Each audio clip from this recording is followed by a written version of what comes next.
Rusted out brake lines in the 99 to 07 Silverado is a common problem. This truck has a leaking rear line. We went and bought the kit to replace all 5. They are coated and should last the life of the truck.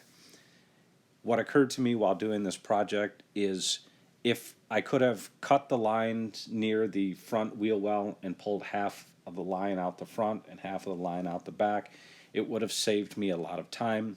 However, I didn't know exactly how the lines needed to go back into the ABS unit. As a result, we've created a simple diagram to try and speed up the process for others. The ABS unit is on the driver's side frame rail right about here on the truck. This is the ABS unit in the truck. When you get under there and look, you'll see that it's a very confined area to work. The following diagram will lay out which lines go into each corresponding spot in the ABS unit. Here's a basic diagram of the brake lines. You have 4 coming back from the front and the 1 going back to the rear, and then you have the diagram of the ABS unit.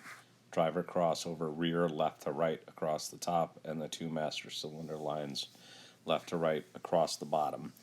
You're going to have the driver crossover probably come out first because they tend to run on top of the master cylinder lines coming back.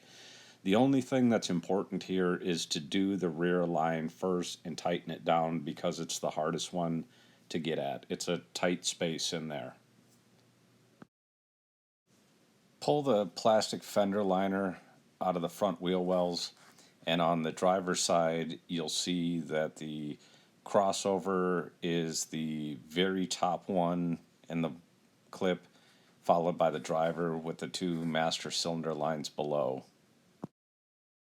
As you move down the frame rail to the ABS unit, the crossover is on top of the driver, there to the rear of the clip. The 2 master cylinder lines are the outside of the clip. As I said, we're going to start with the rear. You got to get a 14 millimeter wrench on top of this bracket. If you want to clip this line and pull it, that's fine. When you refeed the line back through, we fed up from the rear to the front, and I'll show you a trick we use for doing that. Okay, so we have our factory replacement. The wind noise might be bad out here, so sorry.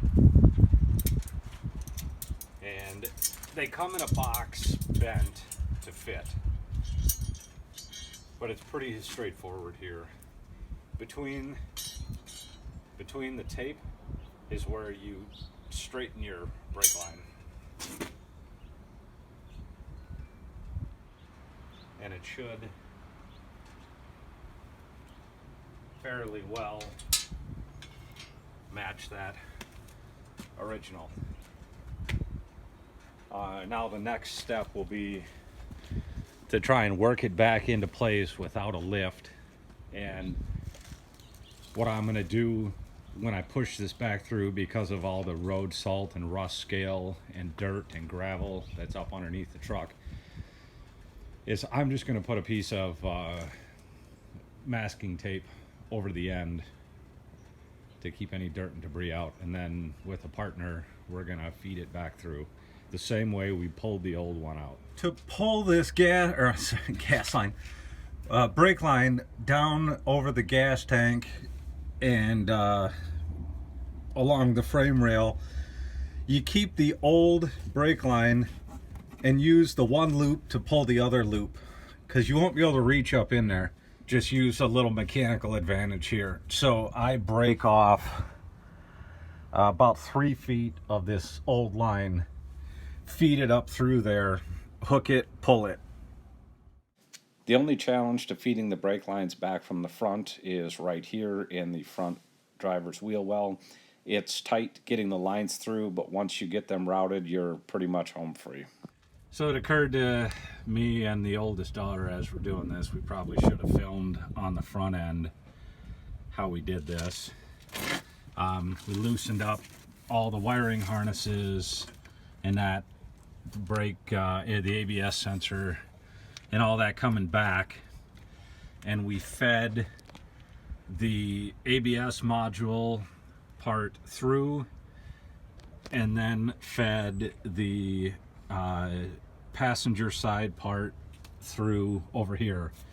And we gotta work on getting the bends worked out and getting everything refastened. But we went down through and then came in behind everything and fed it back across. Now, to get these in the driveway without undoing body mounts or anything, you do have to push and pull where the lines are going to be a little out of shape, and you're going to have to go back through and do some fine tuning. I included the order that I tighten the lines down. You can use whatever method works for you. The only comment I would make here is label your lines. If you look at the images as this video progresses, you'll see blue masking tape. That is a numbered piece of tape so that I can identify the line coming back into the ABS unit. It took us all afternoon to pull the lines and reinstall them. The brakes are bled out and everything works as it should. I hope this video helps someone else, and good luck with your repair.